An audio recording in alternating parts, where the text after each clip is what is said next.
My son turned 40 on a Saturday in late June, and I slid a blue-covered spiral notebook across a picnic table crowded with paper plates and half-empty cans of soda. I said quietly, "Read this before you sign anything. That's all I'm asking." His wife had just announced in front of the whole family that she had finally landed a management position 2 hours west of us.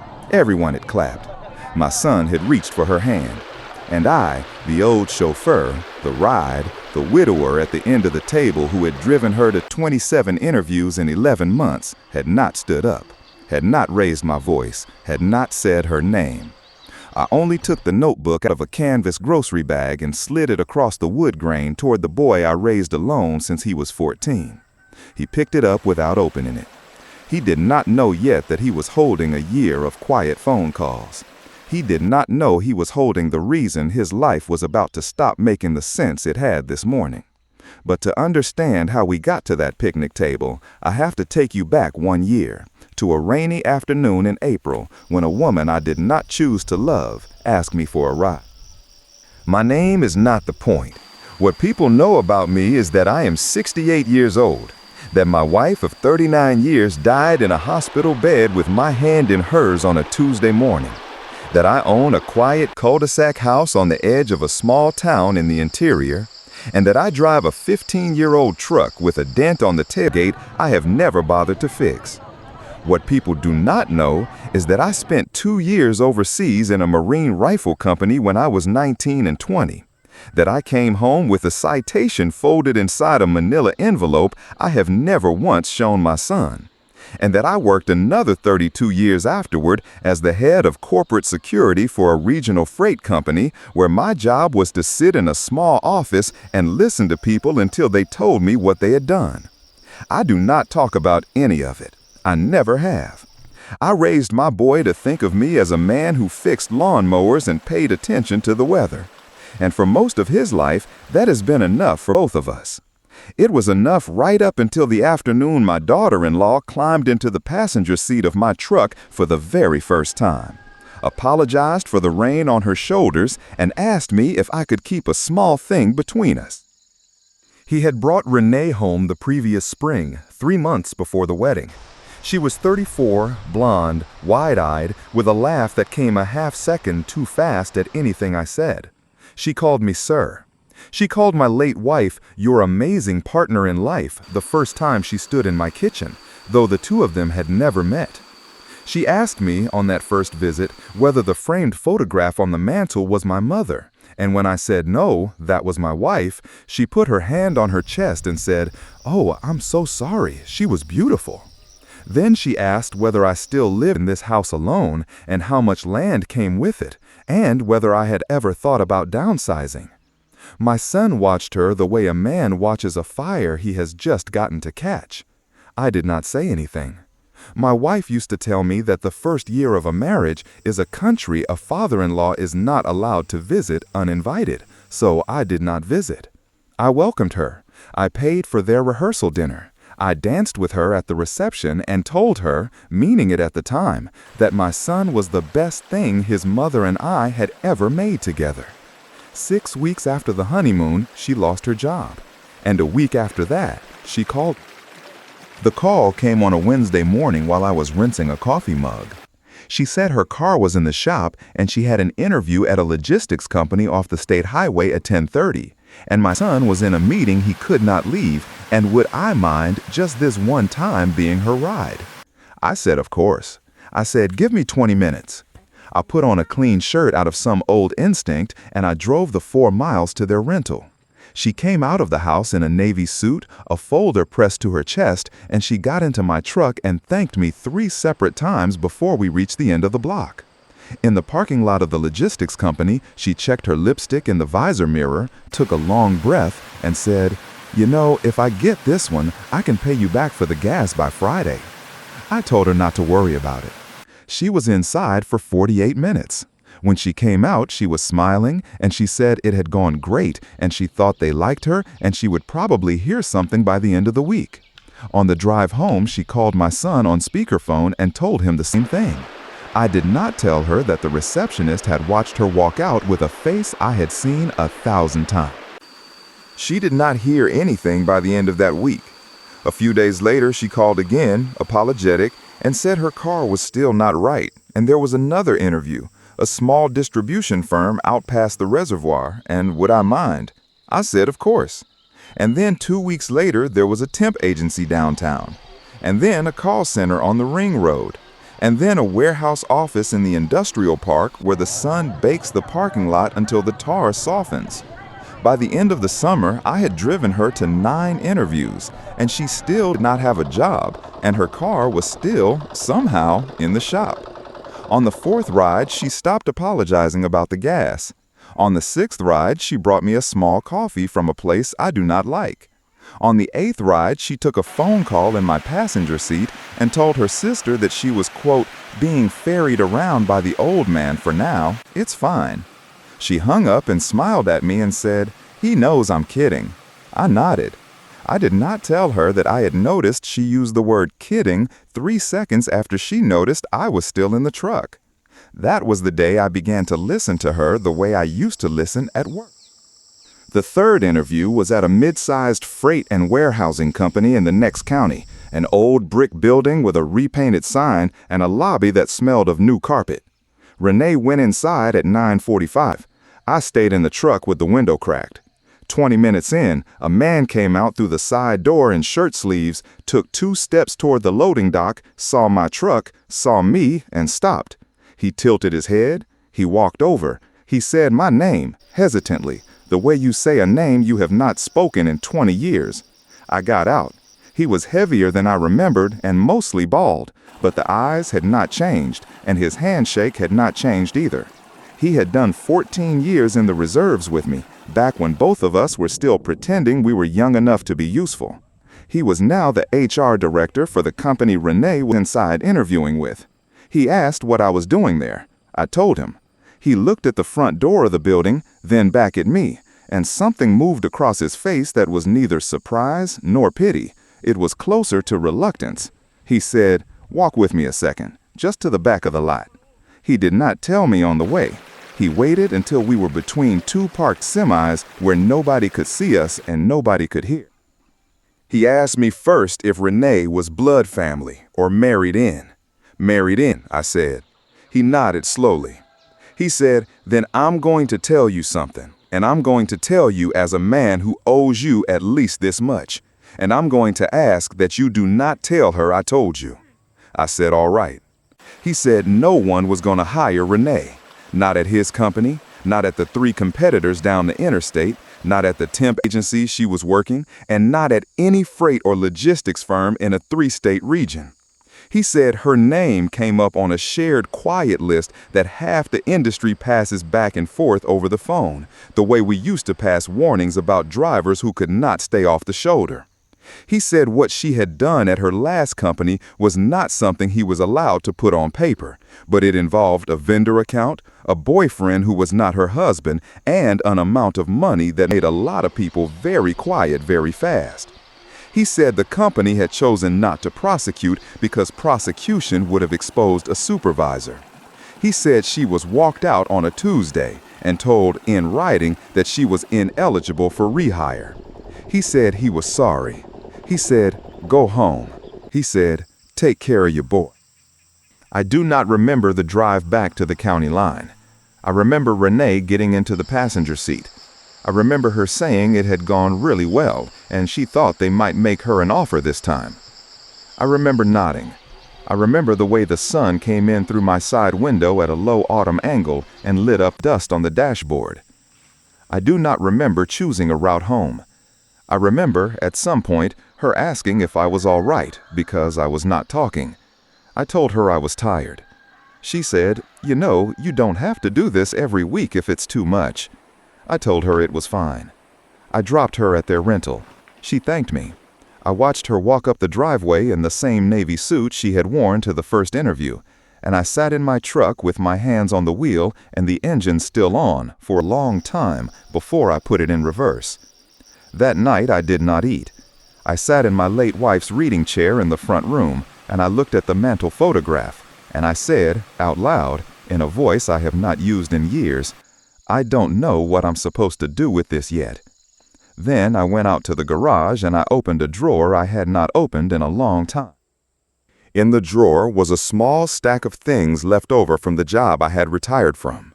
An old badge on a lanyard, a pocket recorder that no longer took batteries anyone made, and an unopened package of blue cover spiral notebooks I had bought in bulk 20 years ago when the office switched brands. I took one. I closed the drawer. I sat down at the workbench under the fluorescent light, and I did the thing I had been trained to do more than 3 decades ago when I was a young security officer sitting across from a warehouse manager who was about to lie to me for the first time. I wrote a name at the top of the first page. I wrote a date, and then I wrote 3 questions in the same order I had always written them. Who did she hurt? Who knew? Who is protecting her now? I put the pen down. I turned off the light. I did not tell my son. I did not tell Renee. I told myself, standing in the dark of my own garage with the smell of motor oil and old paint around me, that I was not investigating her. I was not going after her. I was going to make phone calls. I was going to listen. And I was going to wait for the day my son needed a picture more than he needed a story. The first call I made was not to her old company. It was to a man I had worked alongside for 11 years, retired now, who had gone into internal audit work after he left us and had spent his 60s consulting for mid-sized shipping firms. I did not tell him why I was asking. I asked him whether he had ever, in passing, come across the name of the company Renee used to work for. He was quiet for a long moment. He said yes. He said the internal auditors he knew there had left within the same 12-month stretch, 3 of them, and none of them would say why over dinner. He asked me why I was asking. I told him it was family. He said, "Then you already know some of it, don't you?" I said I knew a little. He said, "Be careful whose door you knock on. Some of those people are still there." I asked him for 2 names, quietly, of people who had left. He gave me one. He asked me not to say where I got it. I promised. I wrote the name in the notebook. That was call number 1. There would be 16 more over the next 11 months, and each one of them would give me a single piece, and none of them by itself would be enough. But together, slowly, they would begin to make the shape of a woman my son had not yet met. On the first Sunday of October, she made a roast chicken at their rental, and my son opened a bottle of wine that cost more than I would have chosen. And Renee lifted her glass and said, "To the old chauffeur, without whom I would still be walking to interviews in the rain." Everyone laughed. My son laughed loudest. He clapped me on the shoulder and said, "Dad, seriously, we appreciate it." I raised my water glass because I do not drink anymore, and I said, "It's nothing." Renee looked at me across the table for 1 second longer than she needed to. She looked at me the way people at my old job used to look at me when they were trying to figure out whether I was slow or careful. And I looked back at her the way I used to look back at them. I did not smile. I did not blink. And then I did smile, small and civilian, and I said, "How's the search going?" She said, "It's coming. I feel like something's about to land."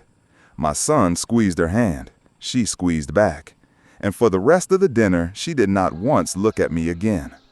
On the drive home, I sat at a red light for a long time after it turned green, because I had realized in the middle of the roast chicken that she was afraid of me. The second call I made was to a woman who had run payables at Renee's old company for 9 years and had taken an early retirement package the same month Renee was walked out. She was polite. She was cautious. I did not press her. I told her honestly that I had once done security work and that I was trying to understand something that had touched my family. She said, after a long pause, that if I had questions, I should ask them slowly and one at a time, and she would answer the ones she was able to. I asked her whether there had been a vendor account that had drawn attention. She said yes. I asked her whether the vendor had been real. She said the vendor had a mailing address that turned out to be a rented mailbox 2 towns over. I asked her who had opened the account. She said the paperwork listed a supervisor's signature, but the supervisor had, quote, "no memory of ever signing it." I wrote it all down. The third call was to a former IT contractor who confirmed, without meaning to, that the same login had approved payments on that vendor account late at night from a home address that matched an apartment lease Renee had lived in the year before she met my son. I closed the notebook. I sat in the truck in my own driveway, and I understood that this was not going to end quick. 2 weeks later, my son called me on a Thursday evening and asked if I would be free the following Monday to sit down with him and Renee at the credit union. They were, he said, ready to buy. Renee had found a house 40 minutes east of us, out past the ridge, in a new development where the yards were still mud. It was more house than they needed. It was more mortgage than his salary alone would carry. He wanted me there, he said, just so somebody in the room has done this before. I told him I would come. On Monday, I sat in a beige office and I watched my son sign his name in 11 places, and Renee sign her name in 11 places next to his, and I watched a loan officer smile and slide the papers into a folder. Renee's income was listed on the application. She was not employed. My son had checked a box that said her income was expected to resume, quote, within 60 days per verbal employer commitment. There was no verbal employer commitment. I knew that. She knew that. My son did not. On the drive to lunch afterward, he put his hand on my forearm and said, "Thanks for being there, Dad. It meant something." I told him it did. I did not tell him that on the drive over, I had made call number 7 from my truck at a rest stop, and it was the worst one yet. By December, my son had begun to move money around in a way I recognized. I recognized it because my late wife's brother had done the same thing 40 years earlier, right before he lost a shrimping boat and a marriage and a house in a single winter. My son had cashed out an old brokerage account from his first job. He had taken a low-interest loan against a small trust his mother had left him for the grandchildren he did not yet have. He had told me, when I asked, that Renee was starting a small consulting business on the side and needed a little runway. I asked him what kind of consultant. He said, vaguely, supply chain stuff. She's got contacts. I asked him to see the business plan. He laughed gently and said, "Dad, it's not that formal yet." I let it go. That night, I made call number 9 to a former colleague of Renee's who now worked at a competitor and who agreed to talk only if I promised never to say her name back to me on any recorded line. She said, "There is no consulting business. There has never been a consulting business." She uses that phrase every time. Ask her for a client list.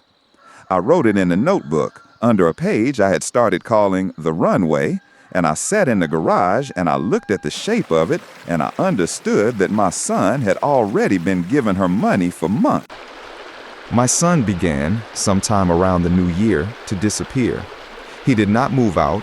He did not stop calling. He did not, in any way a stranger would notice, change. But he stopped finishing his sentences at Sunday dinner. He stopped correcting Renee when she got a small fact wrong about him. The year he graduated, the town where his mother was born, the name of the dog he had as a boy.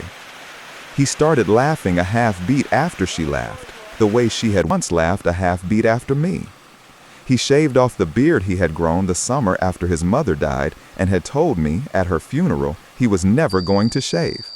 He started wearing a watch I did not recognize. He started saying, in Renee's voice, "Well, we've been talking about it, and for decisions he used to make alone in 10 seconds. And one Sunday in February, when Renee had gone to the kitchen for more bread, he looked at me across the table with a face I had not seen since he was 15. And he opened his mouth as if he were going to ask me something, and then Renee came back into the room and he closed his mouth and he smiled and he asked her how her week had been." I drove home that night and I did not turn on the radio. I understood, finally, what I was looking at. That was the night I wrote a page in the notebook that was not for my son. It was for me. I wrote standing at the workbench with the fluorescent light buzzing and the smell of gasoline from the mower I had not drained yet. And I wrote it in blue ballpoint pen in the tight, small handwriting my old supervisor used to say looked like a man trying to save paper. I wrote, I made these calls because I could not bear to watch you disappear the way I disappeared for your mother. Then underneath I wrote, I disappeared for her because I loved her, and because she was sick, and because there was nothing else I knew how to do. You are disappearing for a woman who is spending you. I read it twice. I almost tore the page out. I almost tore the whole notebook up. I sat down on the concrete step by the side door, and I put my head in my hands for a long time. Then I stood up. I did not tear the page out. I turned the page. I kept writing. I understood, sitting there in my own garage at almost midnight, that I was not writing a case file anymore. I was writing a letter to my son that I did not yet know how to hand him, and that the day I handed it, I would not be able to take it back. Winter turned into spring. Renee's interviews slowed, but they did not stop.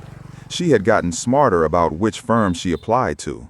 She had begun to reach for smaller companies out past the county line, family-owned freight brokerages and small warehousing outfits, and one or two consulting shops in the next state.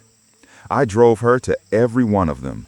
I sat in the truck with the window cracked, and I read the newspaper, and I listened to a talk radio station I do not agree with, and I watched her walk in with her folder, and I watched her walk out. On the 17th ride in April, a full year after the very first one, she got back in the truck and did not say anything at all for 8 minutes. Then she said, "You know what I hate? I hate that they always seem to know something before I walk in." I did not answer. She looked out the passenger window at the flat brown fields going past. She said, "It's like there's a name attached to me that isn't mine anymore." I gripped the steering wheel a little tighter. I said, "Everybody carries a name they didn't choose." She looked at me. I did not look at her. She said quietly, "Do you?" And I said, "Yes." She did not ask what mine was. That was the last interview I ever drove her to, because the very next week, she told my son she had gotten an offer. The company was 2 hours west of us. It was a mid-sized distribution outfit in a river town I had passed through once in my 30s and had not thought about since. She said the position was operations manager. She said the salary was strong. She said the company was expanding and wanted her to help build out a new depot. She said they needed her to start within 30 days and that they were offering a small relocation package, and that my son could keep his current job for the first year by working remote 3 days and driving in 2. My son sat at his kitchen table and listened to her lay it out, and he nodded, and he said it sounded like a real turn. I was there, drinking water, because Renee had asked me to come by and, quote, hear the good news in person. She looked at me while she said it. I nodded. I said, "That's real news." I asked her, casually, what the name of the company was. She told me. I wrote it in the notebook that night. Then I called the man I had served with in the reserves, the HR director from the third interview a year ago. I gave him the name. He said, "Give me until Friday." He called me back on Thursday morning at 9 minutes past 7. He said, "There is no offer. There is not going to be an offer, and there is a reason. Sit down." He said the company 2 hours west had been running an interview process for that operations manager position for 6 weeks. Renee had made it to the 3rd round. The hiring VP had liked her. The reference calls had gone out on a Monday. By Wednesday morning, 2 separate calls had come back from her previous industry. One from a name I had written in my notebook 9 months earlier. And by Wednesday afternoon, the hiring VP had walked into HR and said, quote, "Kill it. Kill it now. And if she calls to follow up, tell her the role was closed internally." He said the offer letter that Renee had shown my son at his kitchen table was almost certainly a mock-up. She had generated herself from a template someone else in the region had emailed her months ago. He said she has done this before, twice, in 2 other states. She uses the fake offer to justify a move, to justify draining an account, to justify a relocation deposit, and by the time the family figures out there was no job, she has moved on to the next thing with what's left. I asked him how sure he was. He said, "I would bet my pension." I asked him whether he would put anything in writing. He said, "For your boy? Yes." I hung up. I sat in my truck. I did not cry. I opened the notebook. I turned to a fresh page. I wrote the date. And I wrote at the top, "For my son."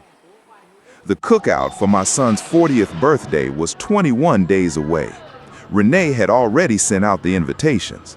She had asked me to bring my grill tongs and my potato salad. She had said, in a voice that was suddenly very warm again, that she wanted this year to be, quote, special, because we're all about to enter a new chapter. I told her I would be there.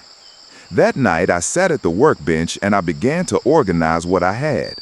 I copied the 17 calls by date into a clean sheet at the front of the notebook. I paper-clipped the printed offer letter Renee had left on my son's kitchen counter to the inside back cover.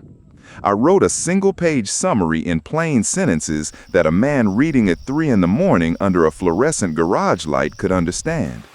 I did not use the word fraud. I did not use the word affair. I did not use my old badge title. I wrote it the way I used to write a memo to a warehouse supervisor about a driver he was going to have to let go. Respectful, complete, and unwilling to soften. Then I wrote in blue pen on the very last page the line I had written to myself in February. I closed the notebook. I put a rubber band around it. I put it in a canvas grocery bag. I put the bag on the passenger seat of the truck, and I waited.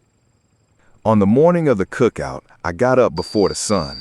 I made a pot of coffee I did not drink. I stood on my back porch in the gray light, and I watched a pair of mourning doves work the edge of the yard. And I let myself, for the first time in 11 months, think about my late wife. I told her, out loud, what I was about to do.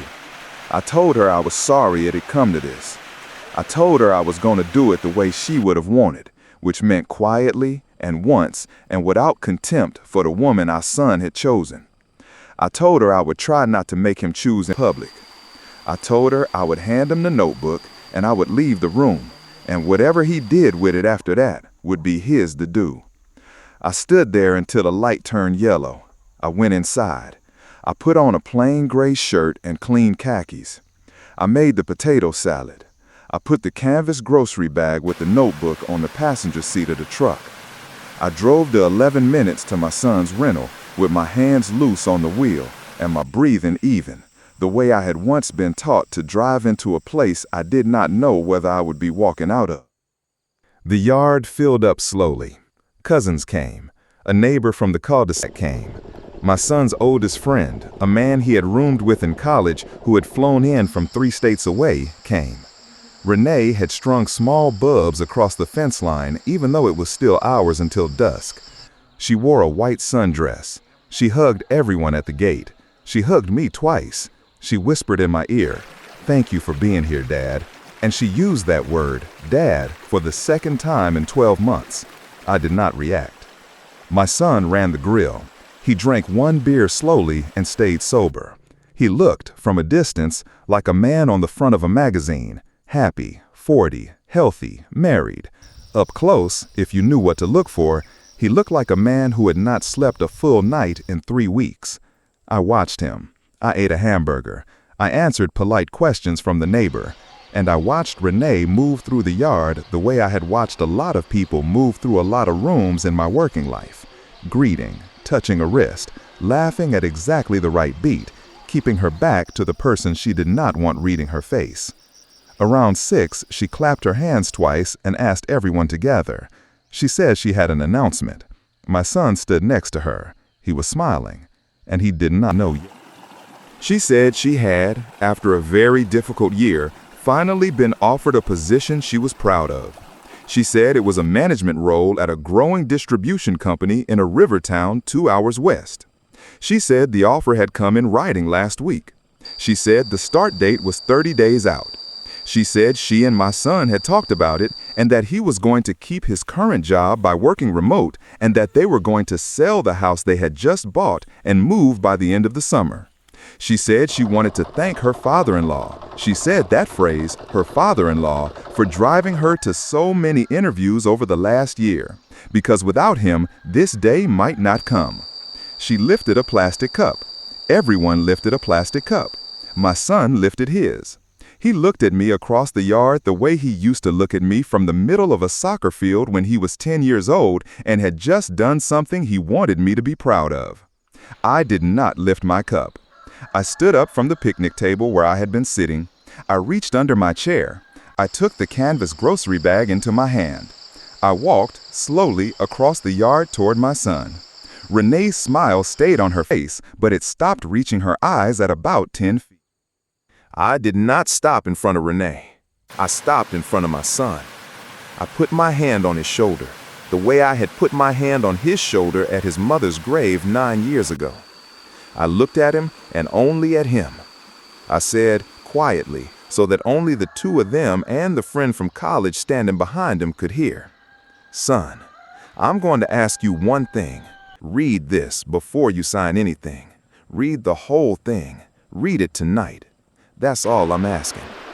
If, after you read it, you still want to sign whatever she's going to ask you to sign, then I will not say another word about any of this, and I will help you move. I took the notebook out of the bag. I put it in his hand. He looked down at it. He looked down at the blue cover. He looked back up at me. Renee said, "What is that?" I did not look at her. I said, still to my son, "It's a year of phone calls. Some of them you're going to hate. All of them are true." I said, "I love you." I turned around. I walked back to the picnic table. I picked up my truck keys. I told the neighbor I was calling it a night. I got in my truck. I drove home. I did not look in the rearview mirror. I did not need. I got home at 7:42. I know because I looked at the clock over the stove when I put the empty potato salad bowl on the counter. I sat down in my late wife's reading chair. I did not turn on a light. I did not turn on the television. I did not open my phone. I listened to the house tick. Around 9, headlights swept across the front curtain and then kept going. Someone had turned around in my cul-de-sac. Around 10, the neighbor 2 doors down took his dog out and stood on the sidewalk for a long time. Around 11, the refrigerator kicked on. I did not eat. I did not drink. Around midnight, I got up and I walked out to the garage. I turned on the fluorescent light. I stood at the workbench where I had written 17 phone calls into a spiral notebook, and I ran my hand across the wood grain. And I understood that whatever happened in the next few hours was no longer mine to steer. Around 1, I sat down on the concrete step by the side door. Around 2, I put my head against the door frame and closed my eyes. At 3:11 in the morning, headlights turned into my driveway. I heard a truck door open. I heard footsteps on the gravel. I heard my son's voice, very quiet, on the other side of my garage door, say, "Dad, are you awake?" I opened the side door. He was standing in the porch light. He was still wearing the shirt he had worn to the grill. His eyes were red. He was holding the notebook in his left hand and a printed copy of Renee's offer letter in his right hand, and he was shaking. Not the way a man shakes when he is angry, but the way a boy shakes when he has been out in the cold too long and does not remember when he got cold. He did not say hello. He said, "Dad." He said, "Which page?" I knew which page he meant. I said, "The last one." He held the notebook up between us. He turned to the last page. He turned it toward me. He read it out loud, in a voice that broke twice. "I made these calls because I could not bear to watch you disappear the way I disappeared for your mother." He closed the notebook. He looked at me for a long time. He said, "You disappeared for Mom?" I said, "Yes." He said, "I didn't know that." I said, "You weren't supposed to. That was the point." He put the notebook down on the concrete step. He put the offer letter next to it. He sat down. He put his hands over his face. He said, into his palms, "Dad, what do I do?" I sat down next to him. I said, "You don't do it tonight. You sleep in your old room. In the morning we talk." He slept in his old room. I did not sleep at all. In the morning, I made eggs the way his mother used to make them, with the yolks still soft, and I put a slice of buttered toast on the plate, and I set it in front of him at the kitchen table where he had eaten 1,000 breakfasts as a boy. He ate. He drank a glass of orange juice. He did not touch his phone. Around 9, he asked me if I would go with him to a lawyer's office he had found online the week before, when he had already begun, without telling anyone, to be afraid. I said yes. Over the next 2 months, working slowly, he unwound what he could. He did not sign the relocation paperwork. He did not sell the house. He did not press charges against her because he said he was not ready to be the man who did that yet, and I did not push him. She left on a Sunday morning while he was at my kitchen table drinking coffee. She took a suitcase and the fake offer letter and, we later learned, a small amount of money she had moved from an account in his name the week before. He did not chase her. He did not post about it. He did not tell most of his friends the real reason. He came home. He grew the beard back. He started, very slowly, to reappear. The blue cover spiral notebook lives on the shelf above my workbench now, next to a coffee can full of screws and a photograph of my late wife holding my son the day he was born. My son knows where it is. He has never asked to see it again. Once last fall, he came over on a Sunday to help me clean out the gutters, and I caught him standing in the garage looking up at the shelf for a long moment before he climbed the ladder. He did not say anything. He did not have to. People ask me sometimes, quietly, whether I regret making those 17 calls. I do not. The only thing I regret is that I waited 11 months to hand him the notebook. I waited because I told myself I was being respectful. I was not being respectful. I was being afraid. I was afraid that if I spoke, I would find out my son loved a lie more than he loved me. I was wrong about him. He loved the truth more. He just needed somebody to carry it for him until he was ready to pick it up. So this is what I want to say to whoever is listening tonight. The people who love you quietly are not decoration. They are already carrying the weight you do not yet know is coming. If somebody in your life has been the ride, the wallet, the quiet man at the end of the table, say thank you. Say it now. Say it before you find out what they've been holding for you. And if you have ever been that quiet person yourself, I want you to know something. You are not invisible. You are just early. Share your own story in the comments if you want to. Somebody out there is waiting to hear that they are not the only one.